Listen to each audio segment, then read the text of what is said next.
அனைத்து மாணவ செல்வங்களுக்கும் எனது அதிகாலை வணக்கங்கள் உரித்தாகட்டும். அன்பு குழந்தைகளே, நீங்கள் உங்களுடைய பரீட்சையை நோக்கிய ஒரு அதிதீவிர முயற்சியில் இருக்கிறீர்கள். நிச்சயமாக இதன் பலன் நீங்க காலையில் எழும்புறீர்கள். எழும்பி இந்த கஷ்டப்பட்டு, ஏன்னா எல்லாருக்குமே கஷ்டம்தான். காலையில் எழும்புற ஒன்று லகுவான விடயம் அல்ல. ஆனா அது பழகி கொண்டு வர அது உங்களுக்கு சிம்பிள் ஆயிட்டுது. ஆனா காலையில் எழும்புறது கொஞ்சம் சிரமமான காரியம்தான். அப்ப நீங்க அந்த சிரமமான கஷ்டத்தை அனுபவித்துக் கொண்டு காலையில் எழும்பி வகுப்புல பங்கு பெற்றுகிறீர்கள் என்றால் அது உங்களோட முயற்சியைத்தான் காட்டுது. இப்படியான முயற்சியின் பயன் நிச்சயமாக உங்களுக்கு பரீட்சை பெறுபேர்ல தெரியும். நீங்க பரீட்சை பெறுபேர்ல நிறைந்த புள்ளிகள் எடுக்க உங்களை ஒத்த மாணவரோட நீங்க போட்டி போடுறீங்க. அப்ப அந்த மாணவர்களுக்கு நீங்க ஒரு வித்தியாசமாக வருகின்ற போது உங்களுக்கு ஒரு மனதுக்கு ஒரு தைரியமாக இருக்கும். உங்களை பற்றி உங்களுக்கு ஒரு நம்பிக்கை வரும். உங்களுக்கு கற்கையில உள்ள ஆர்வத்தை இட்டு நீங்களே சந்தோஷப்படுவீங்க. அப்ப நீங்க இந்த 5ஆம் ஆண்டு புலமை பரிசு பரீட்சையில நீங்க வெற்றி அடைகின்ற போது அந்த வெற்றி உங்களுக்கு காப்போதா சாதாரண தர உயர்தர பரீட்சையில நிறைந்த பெறுபேரை தரும். அப்ப நீங்க அதுக்கு என்ன செய்யணும்னா உங்களோட மனதை தான் உற்சாகப்படுத்தணும். இப்ப எங்களை கொண்டு நடத்துறது யார் என்றால் எங்கட மனம். எங்கட அம்மா அப்பா, உங்களுடைய அம்மா அப்பா உங்களை எழுப்பி விட்டு இருக்கலாம். ஆனால் நீங்க இதுல திறம்பட கற்பதற்கு உங்களுக்கு உதவுறது உங்களோட மனம். அப்ப உங்களோட மனதை நீங்க உற்சாகப்படுத்தணும். இப்ப முதல்ல நான் கேட்டுக்கொள்றேன்னா, முதல்ல நீங்க வீடியோல வாங்கும், அதை செய்யுங்க. முதல்ல சொல்றதை செய்தாதான் சிறப்பான நிலை அடையலாம். அல்லாவிட்டா இதே ஒரு குறைபாடாக போயிடும். சரி, வீடியோல வந்தவர்களோட நான் அவர்களுடைய மொத்த பார்வையிட்டு கதைக்கிறேன். நீங்க செய்கிற முயற்சியின் பலன் உங்களுடைய பரீட்சை பெறுபேறுகளின் போது தெரியும்.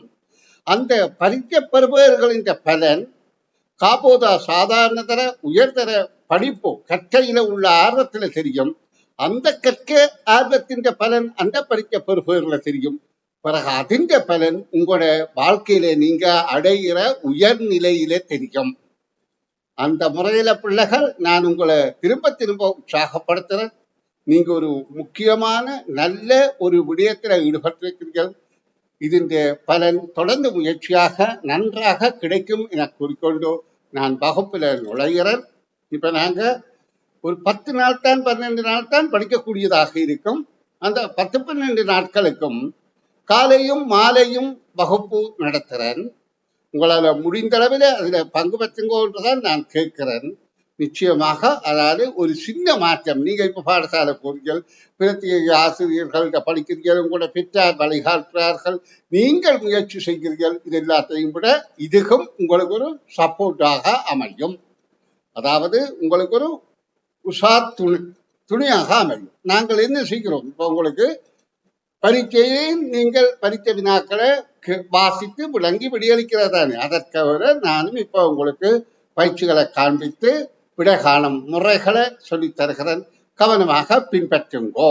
சில பிள்ளைகளை வகுப்புல பார்க்கிறேன், தூங்கி வழிகிறார்கள்.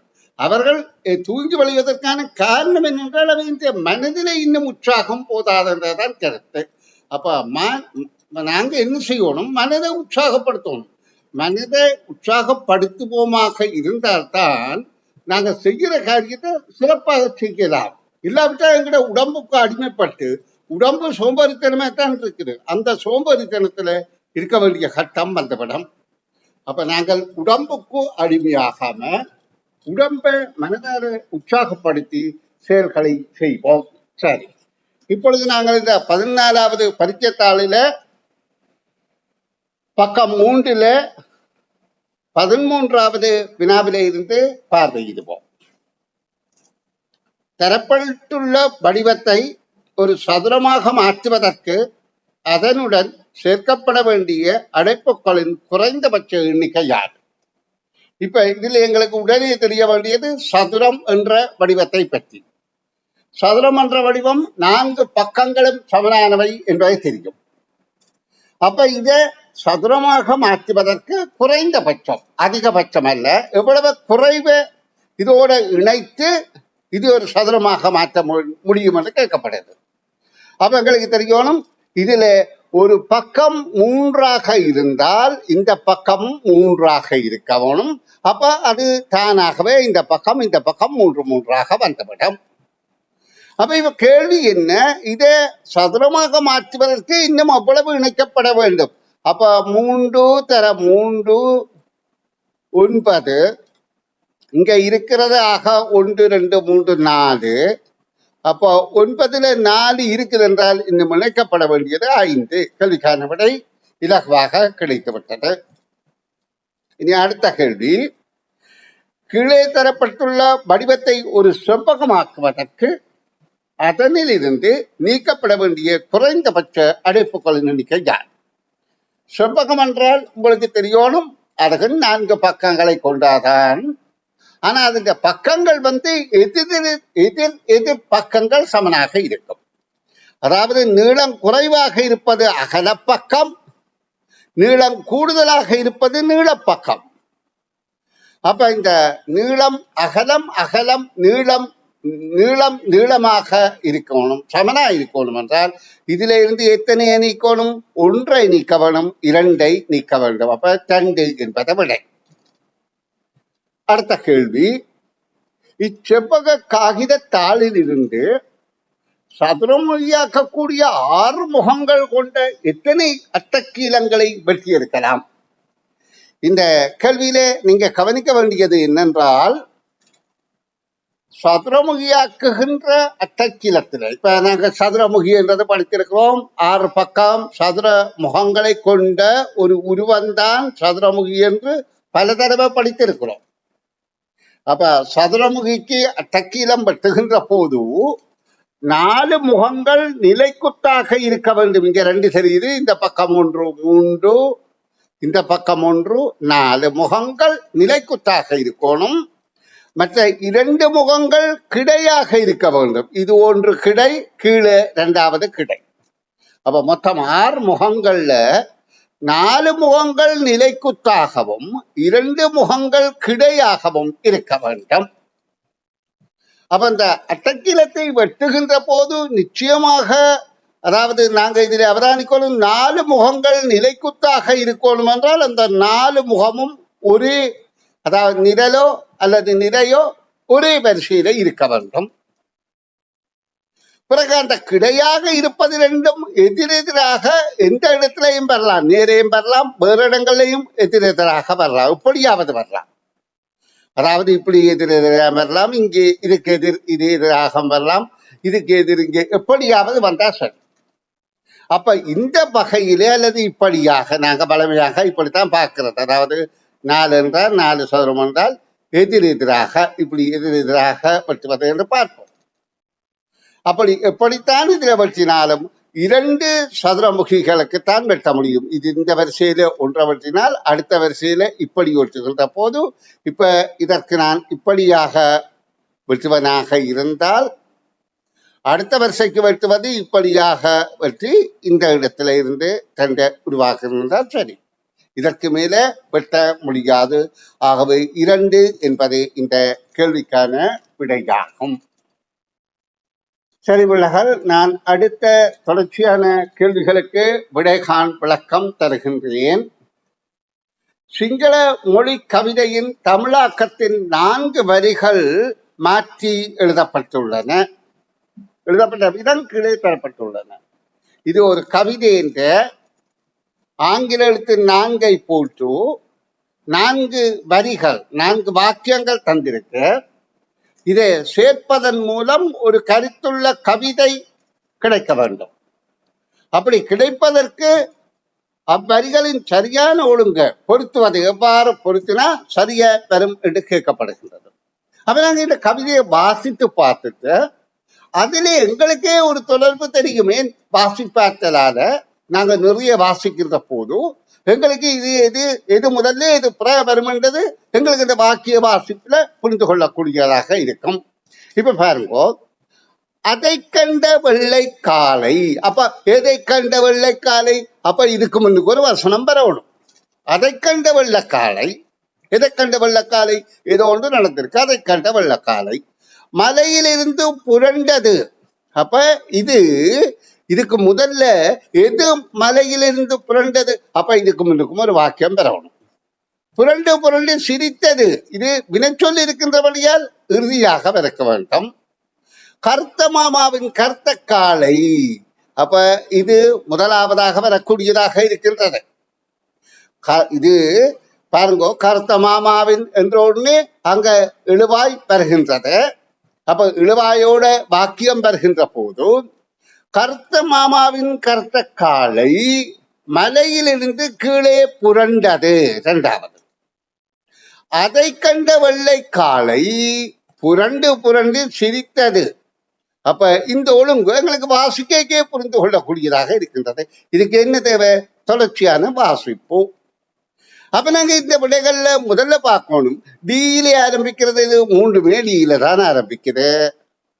அப்ப டீக்கு அடுத்தது கருத்தமாவன் கருத்தக்காலை மலையிலிருந்து கீழே புரண்டது.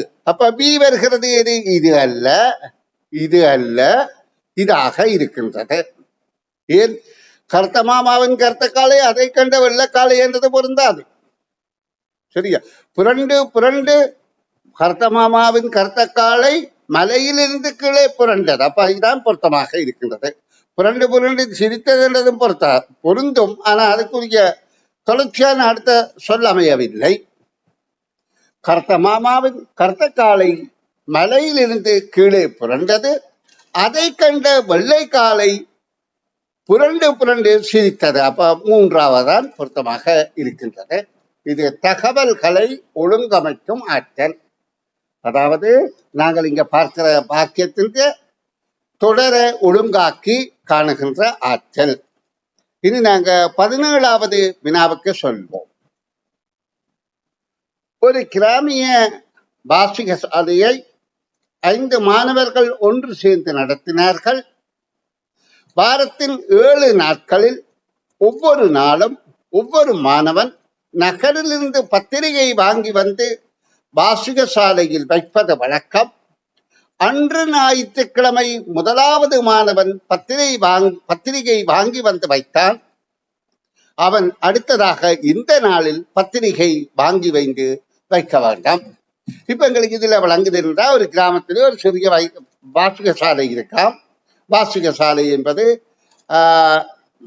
மிகச்சிறிய வாசிக சாலை என்றால் அதுல தினசரி அங்க அயல்ல இருக்கிற மக்கள், அந்த பக்கங்கள்ல இருக்கிற மக்கள் வந்து அந்த பத்திரிகையை வாசித்து செய்திகளை அறிவதற்கான ஒரு சேவை.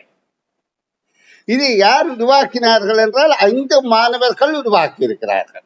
பாருங்க, இங்க 5 மாணவர்கள் உருவாக்கி இருக்கிறார்கள். வாரத்திலே 7 நாட்கள். அப்போ 7 நாட்கள் இருக்கின்றது.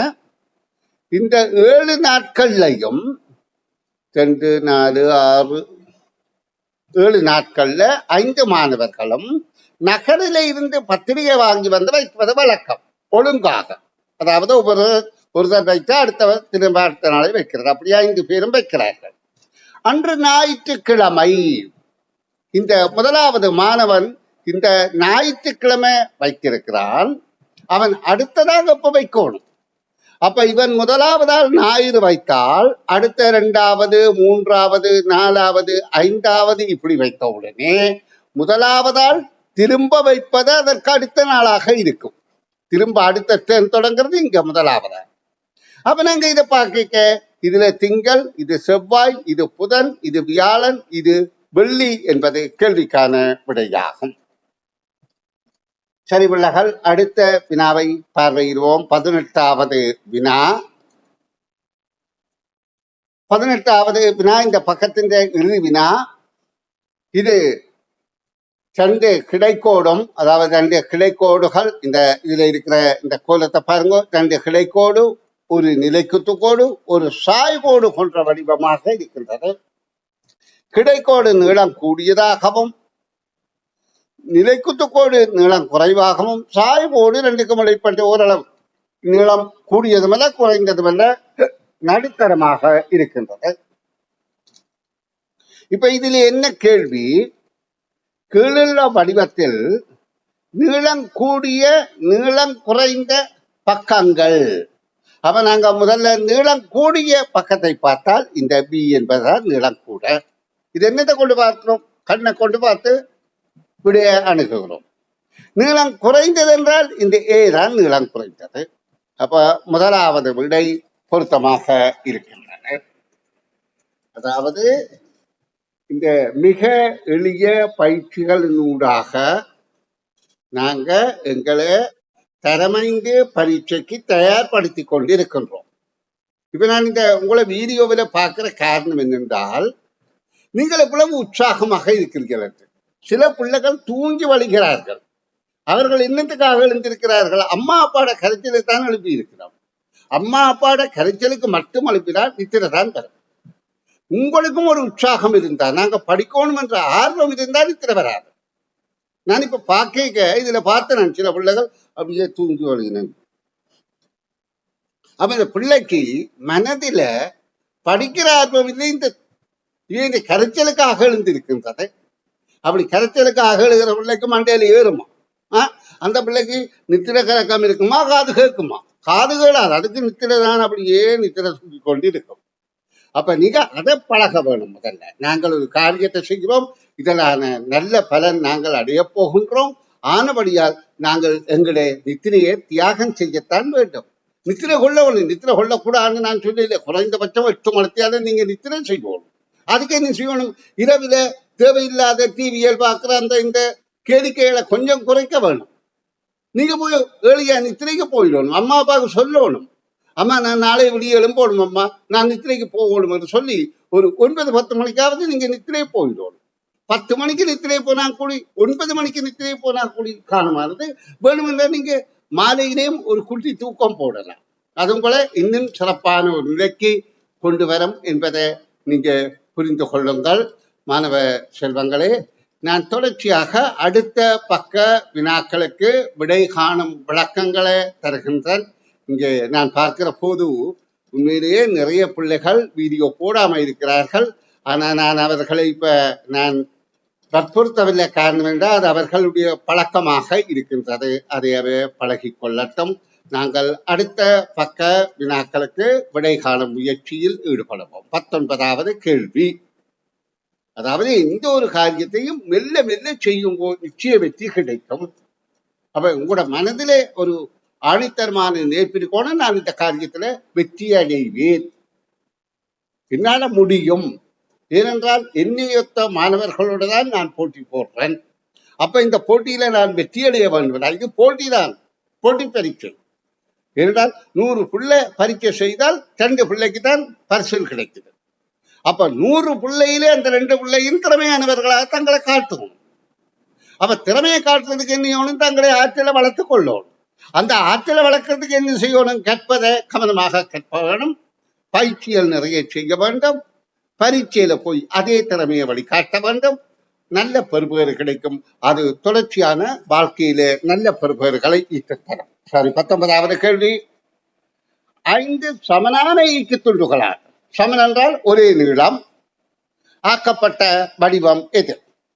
இது நாங்கள் ஒன்றும் அளந்து பார்த்து விடையளிக்க இல்லை. இதை கண்ணால பார்க்கிறோம். இது ஒரு அளவாக இருக்கின்றது, இது ஒரு அளவாக இருக்கின்றது, இது அதுக்கு சமனாக இருக்கின்றது, இது இதுக்கு சமனாக இருக்கின்றது. ஆனா 5ம் ஒரே அளவானது அல்ல. அதே மாதிரி இதுக்கு இது சமன், இது ஒரு வகை, இது ஒரு வகை, இது ஒரு வகை. அப்ப இது 5ம் சமன் அல்ல. அப்ப இது 5ம் சமமான பக்கங்களாக இருக்கின்றது. அப்ப கேள்விக்கான விட இது. இனி அடுத்த கேள்வி. ஏ விட பி வயது கூடியவன். அப்ப நாங்க இந்த மாதிரி கேள்விக்கு விடையளிக்க என்ன ஒண்ணு வந்தால், அந்த ஒரு ரப் சீட் தருவார்கள், செய்து பார்க்கறதுக்கு ஒரு வேலை செய்ய சீட் தருவார்கள். அப்ப அந்த சீட்டில் நாங்கள் ஒரு மட்டத்தை நிலையாக வைத்துக் கொண்டு ஏ விட பி, ஏ இது என்றால் பி வயது கூடியவன், வயது கூடியவனை ஒரு கோடு போட்டு பார்க்கிறோம். அப்ப ஏ விட பி வயது கூடியவன், ஆனால் சியை விட வயது குறைந்தவன். அப்ப சி என்பதை இப்படி எழுதி போட்டு சியை விட வயது குறைந்தவன் என்பதை இப்படி குறித்து பார்க்கிறோம்.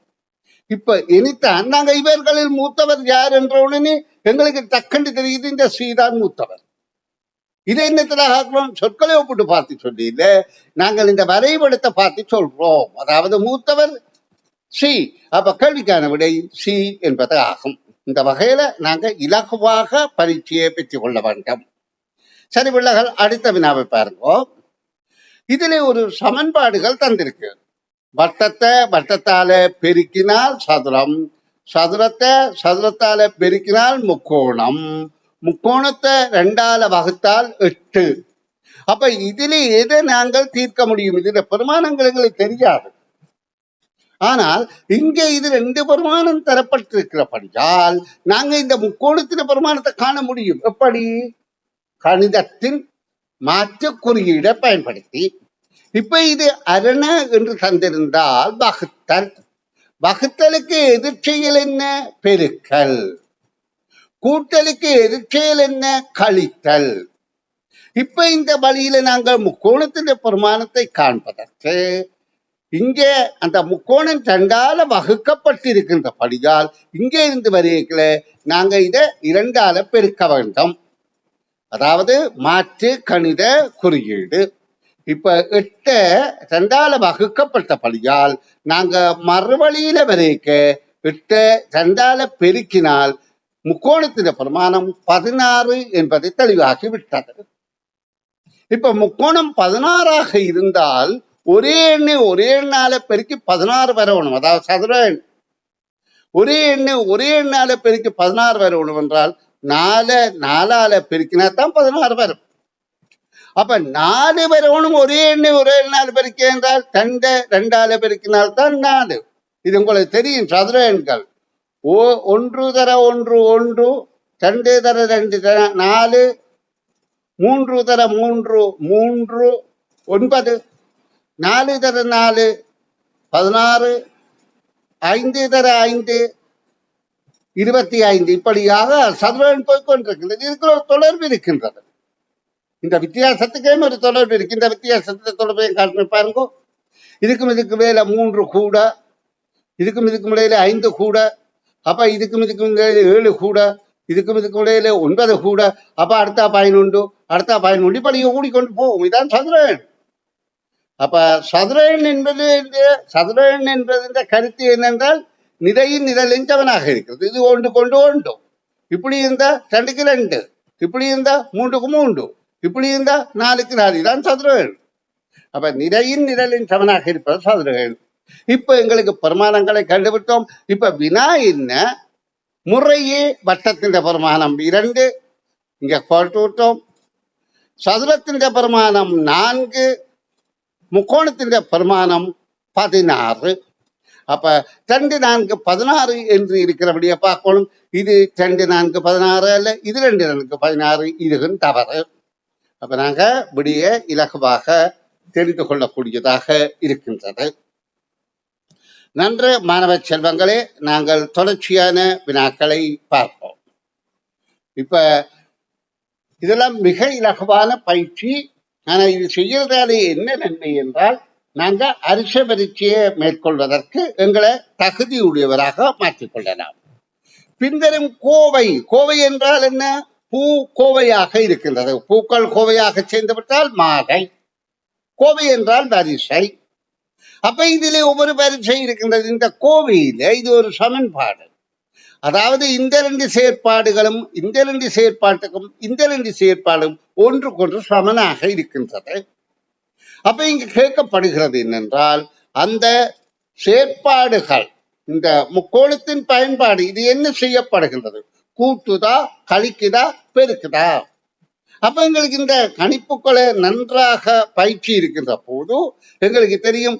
இதுல 8 3ஆல பெருக்கினா 24 வரும், 12ஓட 12 கூட்டினா 24 வரும், 30ல இருந்து 6 போனா 24 வரும். அப்ப கேள்விக்கு இலகுவாக பதிலளிக்கலாம். முக்கோணம் என்ன செய்யப்படுது? கூட்டப்படுகின்றது. சதுரத்துக்கு சதுரம் என்ன செய்யப்படுகின்றது? பெருக்கப்படுகின்றது. மற்றது சிலுவை அடையாளம் என்ன செய்யப்படுகின்றது?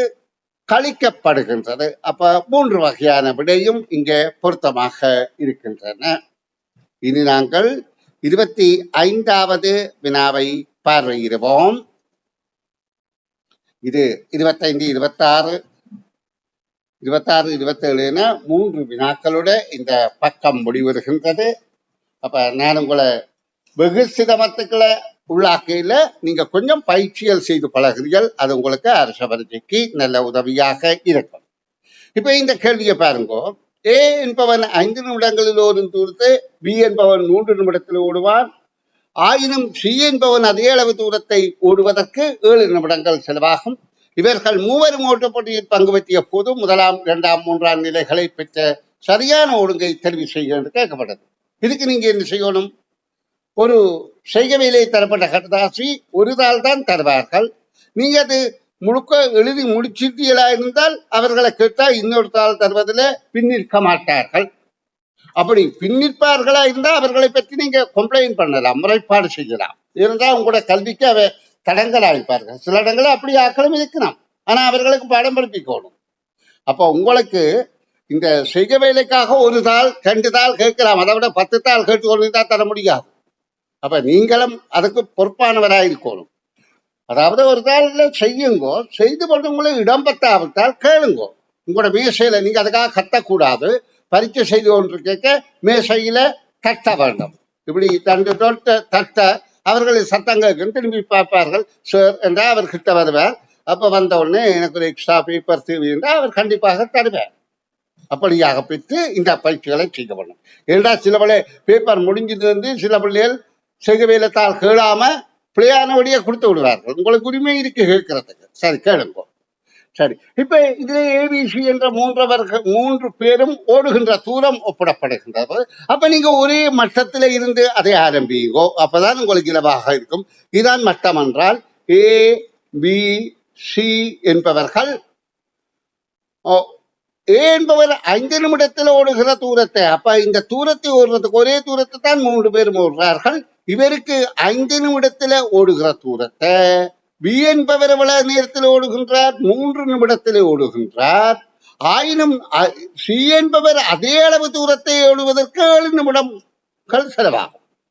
அப்ப இவர்கள யார் முதலாவது நிலை, 2வது நிலை, 3வது நிலை என்றால் குறுகிய நேரத்தில் கொஞ்ச நேரத்துக்கு ஓடுறவர் தான் கடிகாரம், முதலாவது நிலை வருவார். அப்ப இதுல குறைஞ்ச நேரத்துல ஓடியவர் முதலாம் நிலைக்கு வாரவர் 3 நிமிடங்களே ஓடினவர்.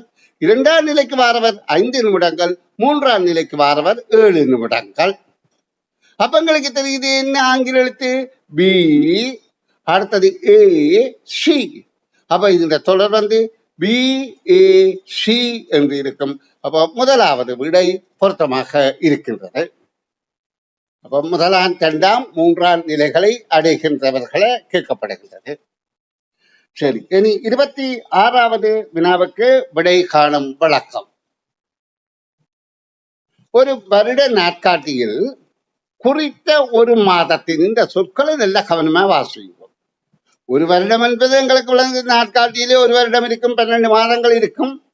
ஆனா இங்க ஒரு மாதத்தில தான் தகவல் கேட்கப்படுது.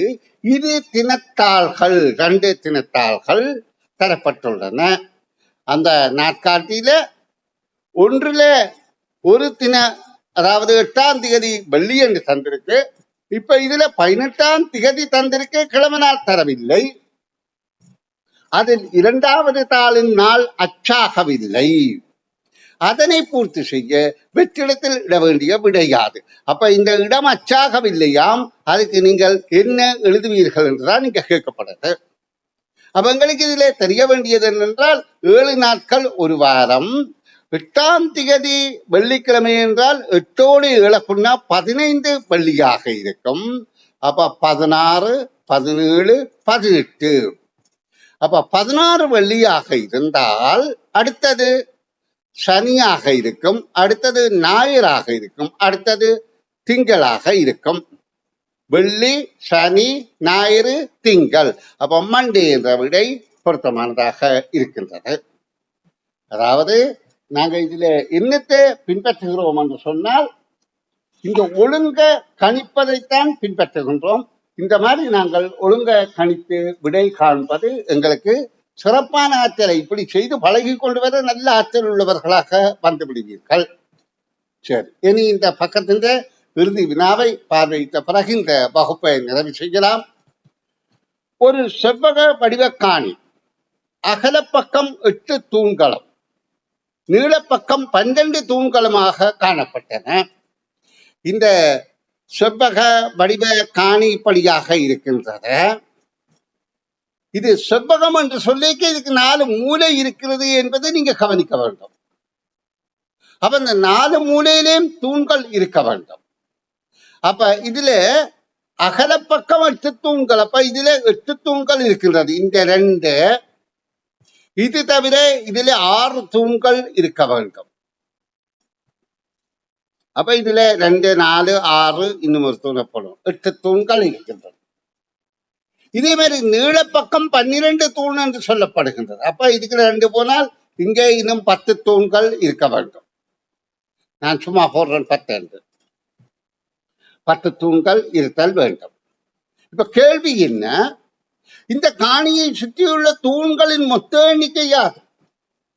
இப்ப இதுல எங்களுக்கு எது புரிந்து கொள்ள வேண்டும் என்று சொன்னால், இந்த மூலைகள்ல இருக்கின்ற தூண், இந்த 4 மூலை, இது 4 தான் மூலை இருக்கின்றது செவ்வகத்துக்கு. அது முக்கோணியா இருந்தால் சமபக்க முக்கோணியா முக்கோணியா இருந்தால் 3 மூலைகள் இருக்கும். இங்க 4 மூலை இருக்கிறபடியால் 4 மூலையிலேயும் இருக்கிற தூண் 2 பக்கங்களாலும் எண்ணப்படுகின்றது. இதெல்லாம் இந்த ரிக்ஸ் பிள்ளைகள் தந்திரங்கள், மிக விலவாக முடியானுகிறதுக்கான தந்திரம். அப்ப எங்களுக்கு தெரிய வேணும், இந்த பக்கம் 8 தூண் இருக்குது, இங்க சொல்லப்பட்டிருக்குது. இந்த பக்கம் 12 தூண் இருக்குது. ஆனா இந்த 4 எண்ணப்பட்டுத்தான் இந்த 4 தூண்களும் இரு தடவை எண்ணப்பட்டுத்தான் இப்படியான எண்ணிக்கை வருது. அப்ப 8 4 என்றால் 8, 12, திரும்ப 8, திரும்ப 12 என்று சொன்னால் 40 தூணாக இருக்க வேண்டும். ஆனா 40 தூண் இங்க இருக்காது. ஏன்? இந்த தூண்கள், அதாவது இந்த மூலைகள்ல இருக்கிற தூண் நாங்க 2 தடவை பண்றோம். இதெல்லாம் 2 தடவை பண்ணி இருக்கிறோம். அப்போ ஒரு தடவை பண்ணினது ஓகே, 2வது தடவை பண்ணினதை நாங்க கழிக்க வேண்டாம்.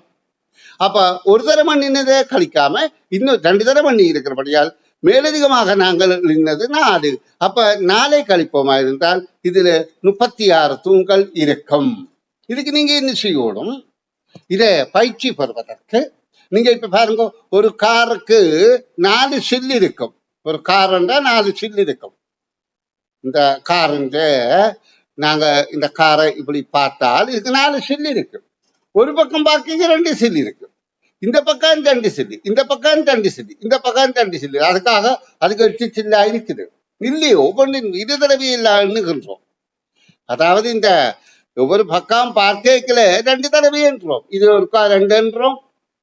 அப்புறம் இங்கே இருந்து இந்த பக்கம் பார்க்கல இது 1, 2 என்றோம். திரும்ப இந்த பக்கம் பார்க்க இங்க இருந்து பார்க்க இதை 1, 2 என்றோம். திரும்ப இது எண்ணிக்க இதே 1, 2 என்றோம். அப்போ ஒவ்வொன்றும் 2 தடவை எண்ணப்படுது பாருங்க. அப்ப தவறுதானே. அப்ப இந்த 2ஆம் தடவை எண்ணினதை கழிக்க வேணும். 4 மூதி என்றா 4 எண்ணி இருப்போம். 5 மூதி என்றா 5 தரம் 5 கூடுதலா எண்ணி இருப்போம். அந்த 4 5 கழிச்சா சரி. இப்ப முக்கோணமா இருந்தால் 3 மூலை, 3 மூதி என்றா வருகிறதுல 3 கழித்தா சரி. இந்த முக்கோணத்திலே ஒரு பக்கம் 4 தூண் இருக்குன்னு வைத்துக் கொள்ளுங்க. இப்ப நாங்க இதுல எண்ணியே உங்களை காட்டுறேன், இந்த தெளிவு பெற வேண்டும். இப்ப பாருங்க, இந்த முக்கோணத்துல மொத்தம் எத்தனை தூண் இருக்கு என்று பார்த்தால் ஒரு பக்கம் பார்த்தால் 4 மாதிரி இருக்கிறபடியா 4 3 12 என்றது தவறு. ஏன்? 4 3 கூடுதலா இருக்கின்றது. அப்ப 9 தூண் தான் இருக்கணும். எண்ணி பார்ப்போமே. இப்போ 9 1 2 3 4 5 6 7 8 9 இது எண்ணப்பட்டு விட்டது. 9 சாரி 7 8 9.